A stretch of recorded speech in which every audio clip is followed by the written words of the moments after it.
மலைப்பகுதி ரோட்டோரங்களில் யானைகள் உலா வருகிறது. அது சம்பந்தமாக பார்க்கலாம். அந்தியூர் வட்டம் பர்கூர் மலைப்பகுதி பார்த்திங்கன்னா 30 கிராமங்கள் உள்ளது. இந்த மலைப்பகுதி ஃபுல்லாக பார்த்திங்கன்னா வனப்பகுதிகளால் சூழப்பட்டது. இந்த மலைப்பகுதியில் யானை, கரடி, சிங்கங்கள் எல்லாம் இருக்குது நண்பர்களே. தற்பொழுது கோடைக்காலம் என்பதால் ஊருக்குள்ளே யானைகள் தண்ணீரை தேடி வருகிறது.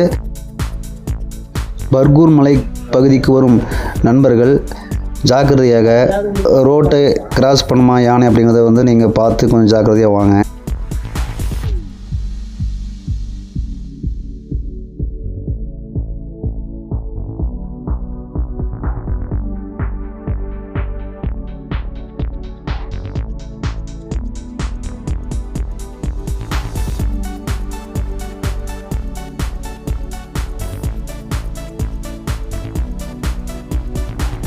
ஓகே, இந்த வீடியோ பிடிச்சிருந்தா ஷேர் பண்ணுங்கள், லைக் பண்ணுங்கள், கமெண்ட் பண்ணுங்கள், சப்ஸ்கிரைப் பண்ணுங்கள் நண்பர்களே.